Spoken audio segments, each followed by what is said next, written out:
Tole uffadhaa galatuumaa egaa Ebli kuma shanii kan yaadatamuuni guyyaa goototaafi guyyaa goototaa kan kabajnu ilmaan Oromoo guutuu addunyaa akkasumas warri biyya keessa jiranis kabajaa jiranii warroonni biyya alaa irratti argamanis kabajaa jiranii mana keessan geessanii warroonni ayyaana goototaa kabajaa jirtan hundumti keessanuu ulfaadhaa isiniin jenna guyyaan goototaa keenya kan itti yaadatamu yoomiyyuu hanga ilmaan Oromoo guutuu addunyaa kanarraa dhumanitti ayyaanni goototaa Oromoo Ebli 15 ni yaadatamaa jecha.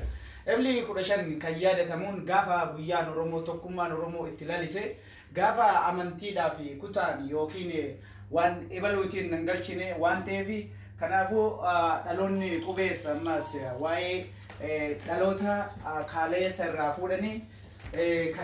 fuudhanii hanga har'aatti walii kennaa turanii itti fufee jira jechuudha. Amma addunyaa shororkeessa kanaan wal ilaalchisee sila bal'aa ta'anii kan kabajnu turre maatii faamilii mana tokkootiin kabajaa jirra. Kanaafuu guutuu addunyaa irra teessanii warroonni hawwii qabdanis warri kabajaa jirtanis ulfaadhaa isiniin jenna. Hanga dhuma sagantaa keenyaa kan waliin turtanis abdii qabna. Warra gootoowwan irraa dhalannee irraa as geenye har'as kun asitti argamanii Fatiyaanis Sufiyaan namoonni tokko maqaa isaanii warroonni miidiyaa Fatiyaa irratti dhufnee har'a affeerra kana asitti godhaa jirra. Guddaa ulfaadhu galatoomii jennaan isaanis guutuu addunyaa irra jirtan guyyaa Ebli 15 guyyaa yaadannoo wareegamtoota goototaa isin jedha galatoomaa fayyadaa.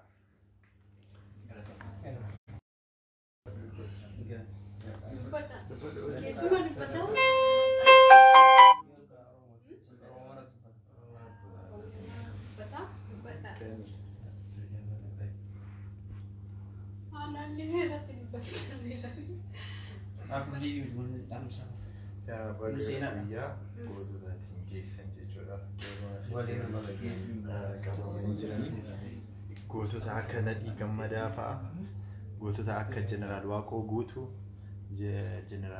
gotoota baay'ee.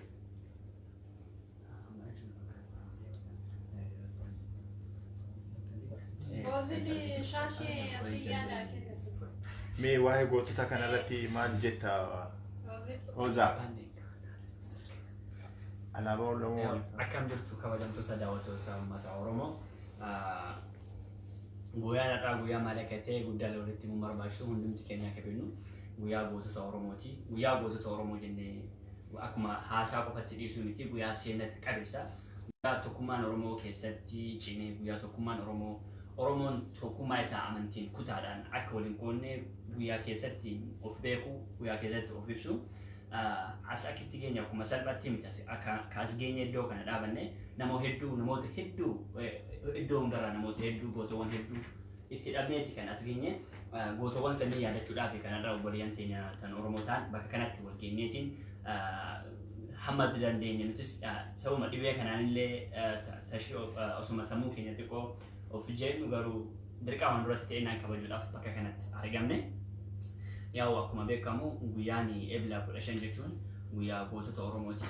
Guyyaa Somaaltonni shiftaan Somaalee Oromoota fi Oromoo Kiristaanaa Oromoo Islaamaa gargar qoodanii ajjeesuudhaaf amantiidhaan qoodanii ajjeesuudhaaf yaalaniinaan nuti Oromoodhaan nuti tokkoon taanu yoo nu fixanis walirratti nu fixaa jedhanii guyyaa akkasitti haala kanaan tokkummaa Oromoo cabsaniitiin akkuma Jawaar jedhe tokkummaan Oromoo kashalabdee fi lukaatiif miti kan cabuu danda'u. Tokkummaan Oromoo dhiigaa lafee goototaan ijaaramee jira. Kashalabee Feesbuukaa irraa wacce fi hin cabu yookiin hin diigamu akkuma jedhe sani. Kanaaf tokkummaan Oromoo bifa kanaan ijaaramee jira. Gootowwan tokkummaa sana akkasitti nuuf lalisanii gannuuf jabeessanii nuuf ijaaran san yaadachuudhaaf bakka kanatti wal geenyee jirra. Isinis hamma dhuma qophicha keenya akka nu wajjin turtan asumaan dhaamsa keenya isinii dabarsa. Yaa nama hedduu jira jaal jennaan jaal naasirris jira jaal suushaanis jira jaal isaanis jira jaal tum isaanis jaal kiyaanis jira. Mee amma gara isaaniitti isin dabarsaa isaan yaada qaban garumaan nuuf faayiman. Oromoonni idil addunyaa irratti argamtan hundi keessatti bakka guyyaa har'aa kanaan isin ga'e Ebla 15 guyyaa Oromoonni keenya hundi isaanii itti kabajuutti biyya keessa jiruu fi biyya namaatti argamullee guyyaa itti kabajuudha. Guyyaan kun akkuma beekamu Oromoon hundinuu hin beekan jedhee yaada. Namni hin beekne hin jiran akka hin fakkaatu. Guyyaan kun gaafa tokkummaan keenya itti mul'ate Oromoo ta'uu ittiin beekamedha. Oromoon itti wal beeke tokkummaa isaanii ittiin ibsatanii Oromoo Muslimaa fi Kiristaanaatiin shiftaan Sumaaleedhaan adda baasuudhaaf adda baasee Oromoo Kiristaanaa gara tokkotti Muslimaas gara tokkotti adda baasee fixuudhaaf guyyaa inni yaade nuti Oromummaadhaaf baanee jaanii gaafa Oromoon tokko ta'ee Oromummaa isaaniitiif walirratti dhumedha. Guyyaan kun akkuma beekamu seena qabeessa Oromoon hundinuu guyyaa kana kabaja guyyaa kanaatiin baga isin ga'e isin jedha. Qophiin keenya akkuma itti fogattee jira akkasuma jaallamteen hedduutu nu bira jiranii gara itti aanutti isin dabarsa. Baga guyyaa gootota Ebla 15 nu gahee hundinuu isaanis iddoo itti qubatanitti jagnoota keenya isaaniif har'a geenyee jirra. Baga guyyaa har'aa kana geessan jennaa isin Oromoon hundi bakka jirtanitti guyyaa akkanaa kana osoo kabajnee waan baay'ee silaa kan haala guddaadhaan haala dansaa ta'een guyyaa kabajamu ture. Haala ni beektanii yeroo addunyaa kanarratti dhibee kooroonaa kun dhufeedhaaf jecha namootuma faamilii manaatiidhaan kabajnee jirra. Isinis bakka jirtanitti gootatu waa'ee gootaa kabajaa gootota guyyaa goototaa kabajaa kanaaf baga guyyaa kana geettan isiniin jenna. Gootota du'an qofa osoo hin taane gootota jiranis cinaa dhaabbannu ajaja isaanii haa dhageenyu. Gootota jiran umrii keessan nuuf haa dheeratu. Gootota du'aniif rabbiin nuuf haa araaramu. Kanumaa galatoomaa. Tole yaada eegas yaada tokkotti deebinaa yaadni gama jiruun ayyaana gootota yeroo kabajamu kana namoonni akka yookiin dhaabni tokko kabajuutti ilaalaa ture. Ayyaanni kun kan dhaabaa osoo hin taane kan Oromoo kan nama Oromoo kamiyyuu kan saba Oromooti. Sabni Oromoo hundinuyyuu ayyaana kana kabajuun dirqamatti ta'a jechaadha. Egaa Oromoo irraa dhalannee Oromummaa keenya hiwwa kanneen Oromummaa keenya ittiin boonna waan ta'eef waan isaan nu boonsa dalaganii waan addunyaa kanarraa deemanii fi waan kanas namoonni akka waan dhaaba tokkotti deebisanii akka laallee ayyaana kana hundinuu kabajuu qaba. Hundi keenyaayyuu kabajuu qabna. Deebinellee isaaniifis araarama akka amantaa keessaniittiifis araarama kadhachuu fi qabdanii jechuu barbaada. Qophiileen keenya wal duraa duubaan kan itti fufuun ta'a. Namoonni yaada qaban asii kan yaada nu erganis kan yaada gara telefoonaan nu erganis hedduun keessatti isin keessummeessina. Baga geessanii baga geenya hojii isin jira.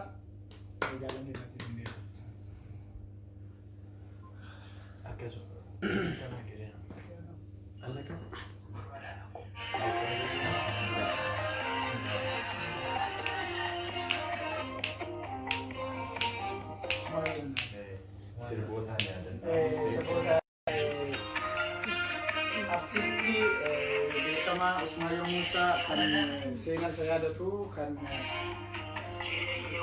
qabsoo keessatti lafeen isaa cabdee baay'ee nama dararamaa ture. Nama biyyaallee bahullee osoo danda'u osoo hiree biyyaalaallee argachuu danda'u hiree Oromootiif jecha biyya keessatti hafee lubbuun isaa darbitee Usmaayoo Muusaa sirba isaa dhageettan kana baay'ee rabbi isaa araaramu jenna. Ijoollee isaatis kan dhiyeenya kana Kaayirootti daa'ima isaa ka amrii ta'eefis rabbi isaa araaramu.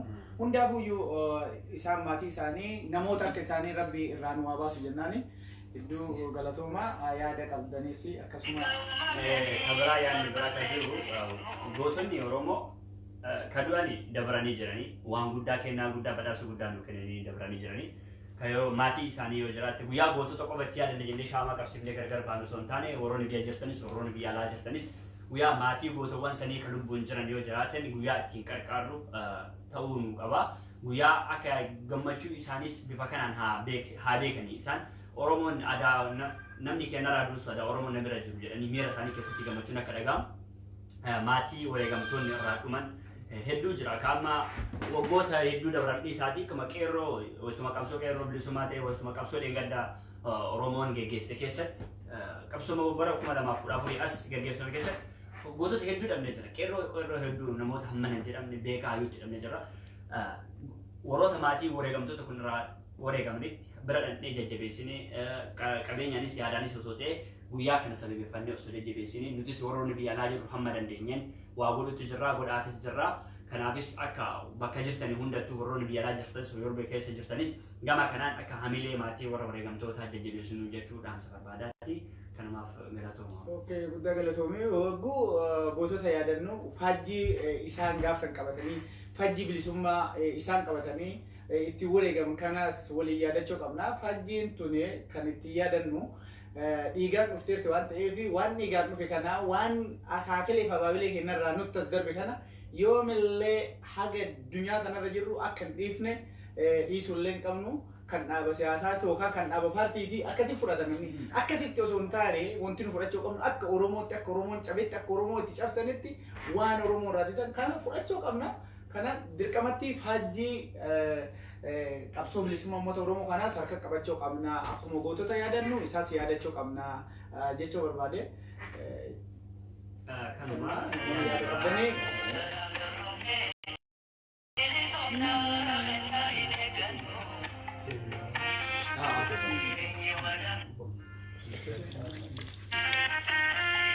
okay, again,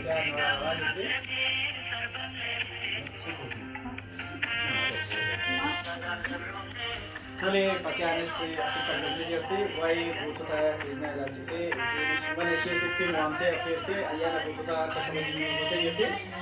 Galatoomii jennaanii duraan dursinee galatoomii jennaanii mee waa'ee gootota kanarraa mee maal jetta ayyaana kana asitti akka kabajnu affeeruu keessatti duraan dursinee galatoomii jenna.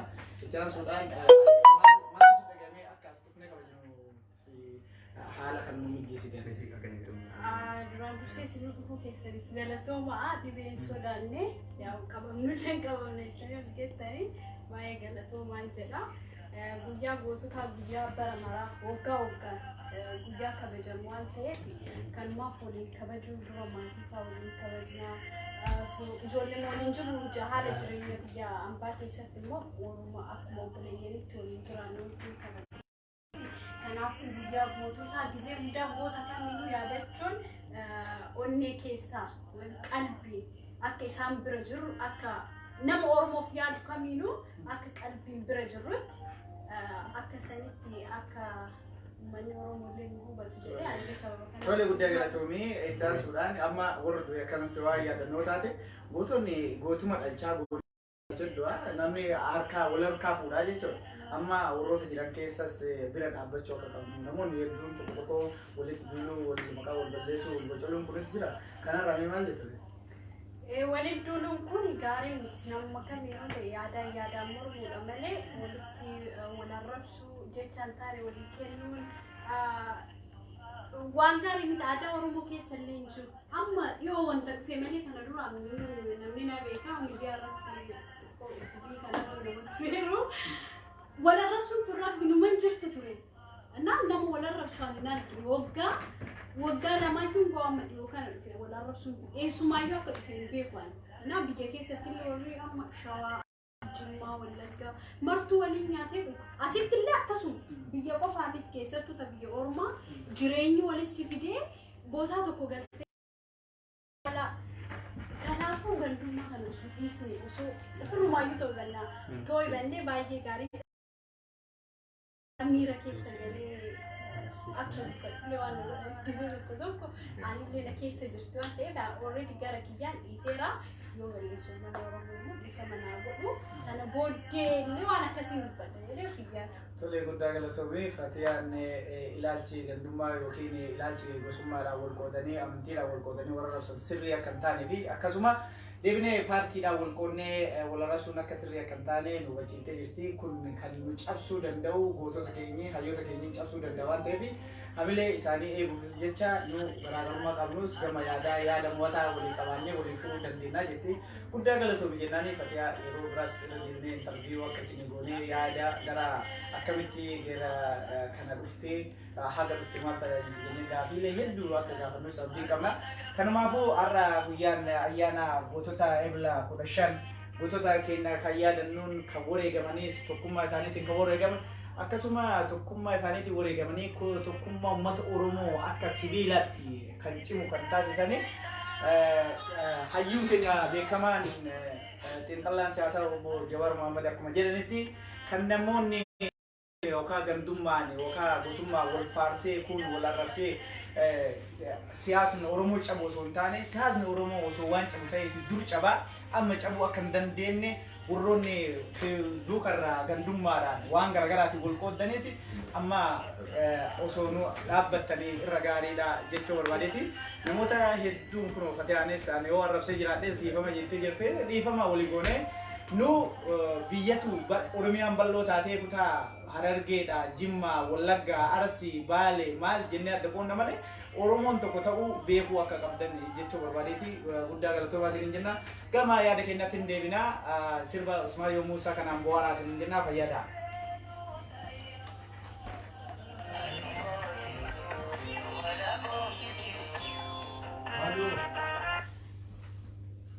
حبيبي اهلا اهلا وسهلا لينا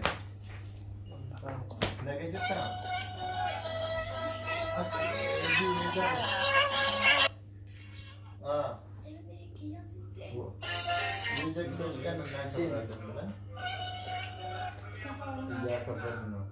Guyyaa gootota kabajaa jennee kabajuu jirra.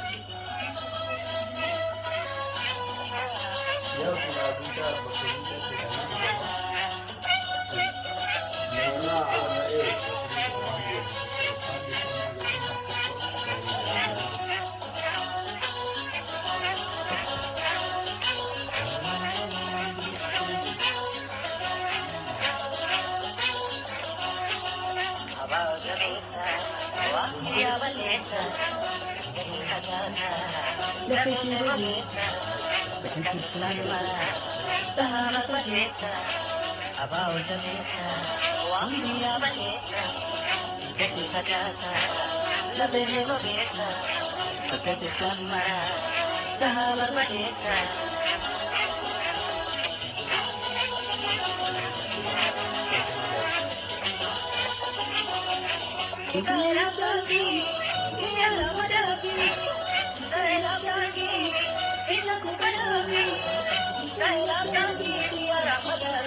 Daggaa jajjabeessa. Kottaa isaa. Sufiyaan qaamni yaada keessa maal narraa jirtu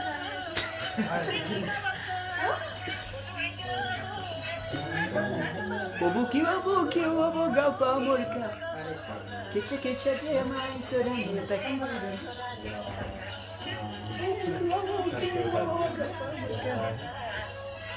Kecha dema insadane takira.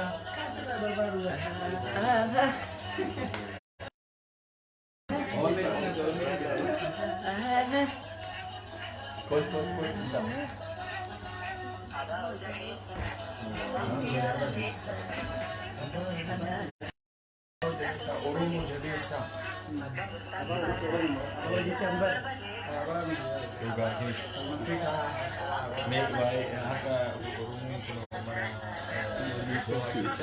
Haala ofirraa fageenya eeggatee haala yeroo hin kunuunsu beektaa yeroo inni baay'ee firaashaa ta'e dhufee jiru kanarraanis ta'ee namni baay'ee argee kabajuu waan hin dandeenye namoonni muraasni bakka sirrii wal yaadachaa kabajuu jiru mee waa'ee kanarratti maal jettaa?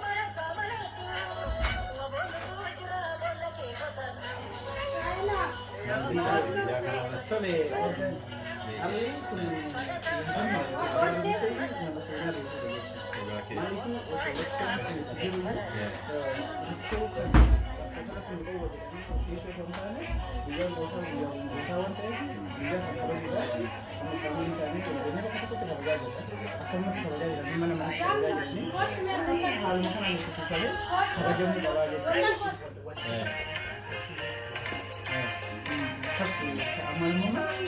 Hayyee maal ergitaaf warroota uummattoota sodaatanii gara jiranii ana fakkeenyaaf rifeensa kana kan naagatee jira guyyaa har'aa kana taasisee jira sababa guyyaa har'aa kana taasisee jira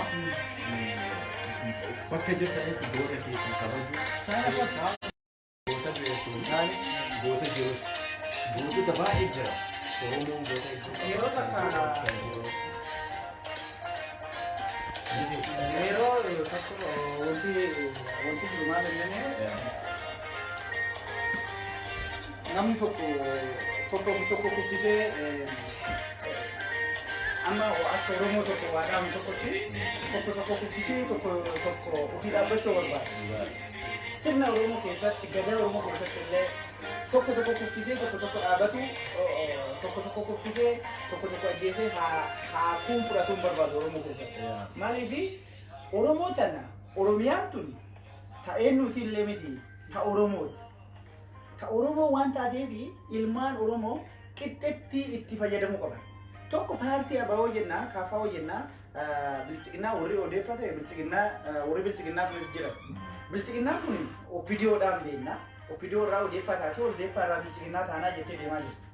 Bilisiginnaan laataati warri Oromoo ta'e haqa qaba. Haqa qaba achi keessa. Haqa qaba.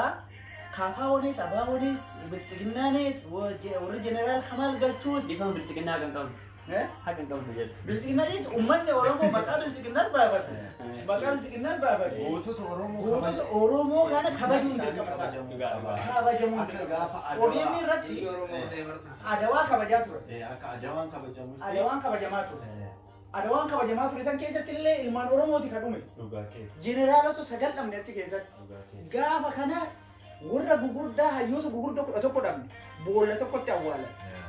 Kana waan ta'eef akkuma adawaa kabajan sanitti osoo har'aa Finfinnee handhuura Oromiyaa keessatti waa'ee sirna Ebla 15 kabajuu qaban ture. Garuu akka hin kabajineef ammallee warri ilaalchi isaanii duubattaaf ammallee tarsiimoo haqa malee nutti deemanii nu ugguruu jira. Kun ta'uu hin qabu. Oromiyaa wal qixa qabna, Oromummaas wal qixa qabna, itti fayyadamas wal qixa qabna. Isaan gaafa ayyaana dhaadhiyoo jedhanii manaa alatti baasanii nu dhiichisiisaa turan giddiidhaan uummata keenya kabaadiyaa jiru fidanii dhiichisiisaa turan. Ayyaana dhaadhiyoo gaafa caamsaa 20 wareegama akkasii jiranii wareegamni gootota Ebla 15 farqaan hin jiru. Adawaas ta'ee adawaanis Itoophiyaatti kabajinee jira akka Itoophiyaatti kabajinee nuus handhuura Oromiyaa Finfinnee irratti Ebli 15 goota masqala kabajamuu qabu ture. Haqa keenya adda. Haqa keenya ka darsan sani bar Finfinneen bar tam Oromootiin lafa Oromoo irratti gootota Oromoo kabachiisuu maatu ta'u. Yoo haqa dabee taate malee. Injira wanta kanaan injiru. Walqixa qabna, walqixa haa fayyadamu. Keetii kun guyyaa goototaati mee gootota meeqatu jira? Gootota maqaa isaanii gootota haga godhanii akka maqaa godhanii yaadannoodhaafis haa ta'u gootota kutaa Arsii, kutaa Baalee, kutaa Oromoo guutuu keessaa goota tokko maqaa isaas sirriitti yaadannoo waantis jechuudha. Warra hin beekne yaadachiisuudhaaf, warroota beekan kan dagatan yaadachiisuudhaaf. Oromoon